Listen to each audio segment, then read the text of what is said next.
"Shocking," said the youth, calmly, and turning quietly into the palace.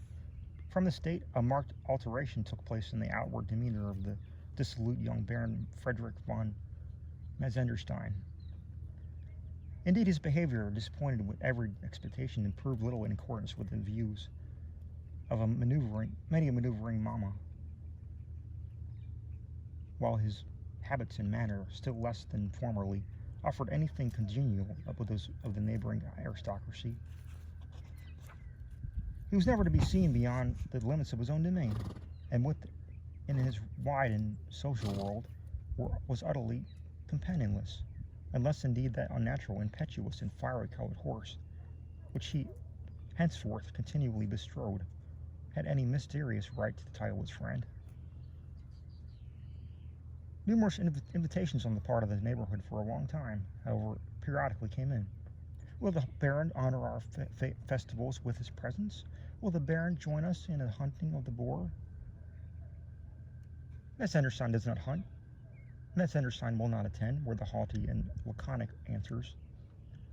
These repeated insults were not to be endured by an imperious nobility.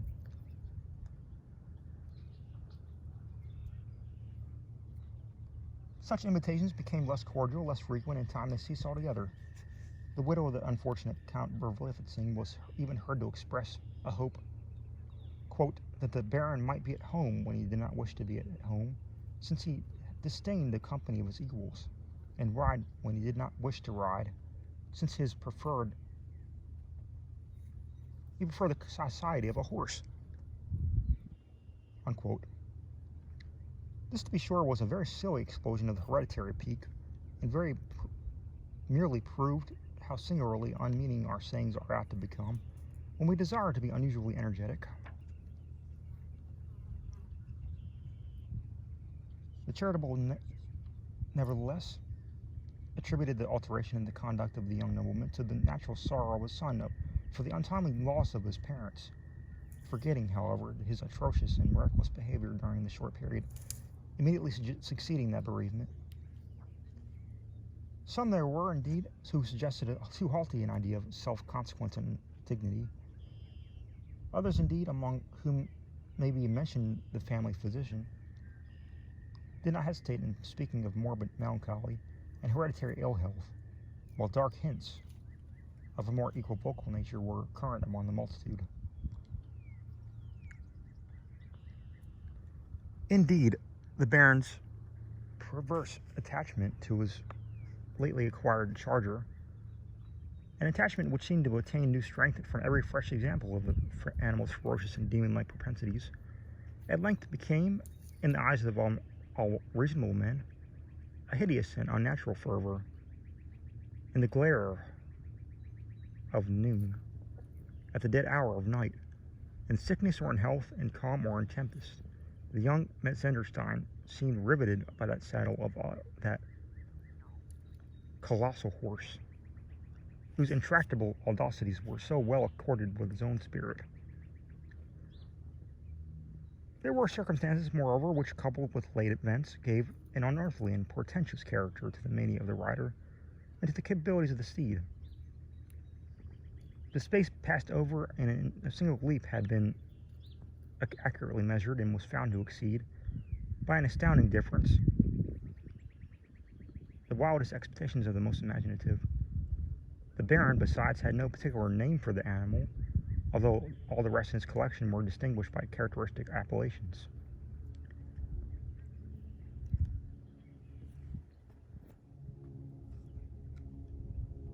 His stable, too, was appointed and distinguished at a distance from the rest, and with regard to grooming and not other necessary offices, none but the owner in person had ventured to officiate or to even enter the enclosure of that horse's particular stall.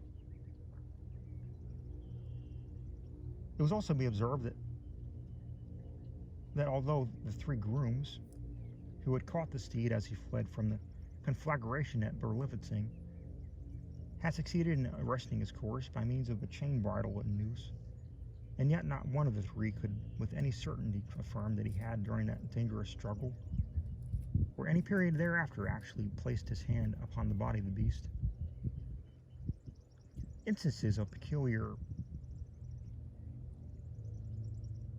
intelligence in the demeanor of the noble and high-spirited horse are not to be supposed capable of exciting unreasonable attention, but there were certain circumstances which intruded themselves perforce upon the most skeptical and phlegmatic.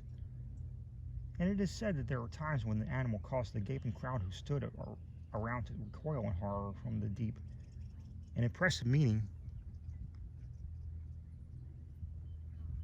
of his terrible stamp.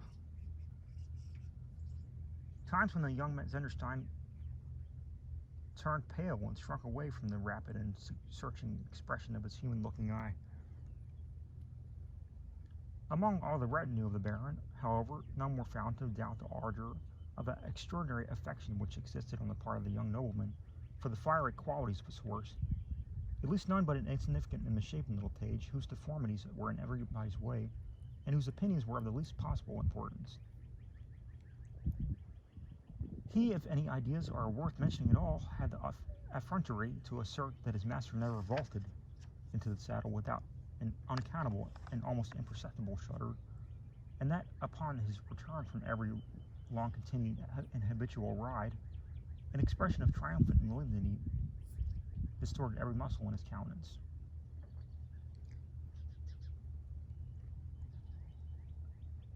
One tempestuous night, Metzengerstein, awaking from a heavy slumber, descended like a maniac from his chambers and mounted in hot haste, bounded away into the mazes of the forest.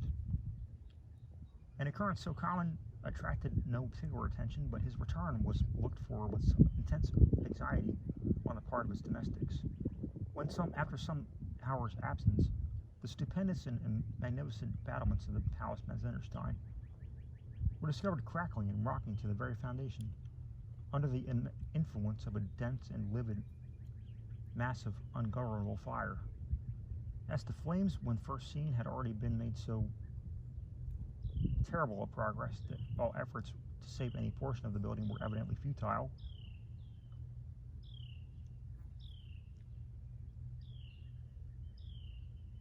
the astonished neighborhood stood idly around in silent, if not pathetic, wonder. But a new and fearful object soon riveted the attention of the multitude, and proved how much more the intense is the excitement wrought in the feelings of a crowd by the contemplation of human agony than that brought about by the most appalling spectacles of inanimate matter.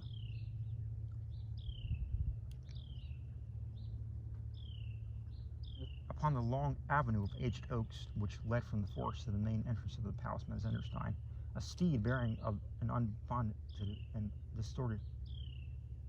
disordered rider was seen leaping with an impetuosity which outstripped the very demon of the tempest.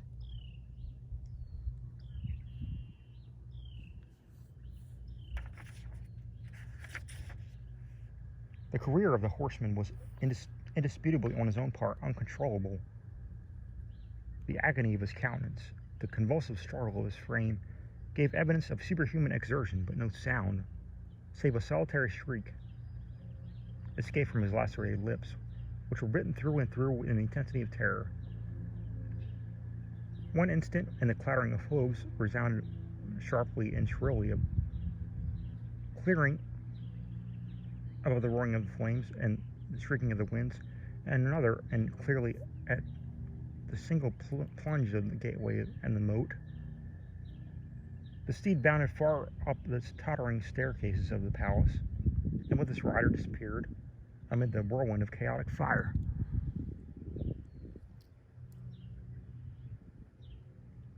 The fury of the tempest immediately died away, and a dead calm silently succeeded. A white flame still enveloped the building like a shroud, and streaming far away in the quiet atmosphere shot forth a glare of preternatural light, while a cloud of smoke settled heavily over the battlements and the distinct colossal figure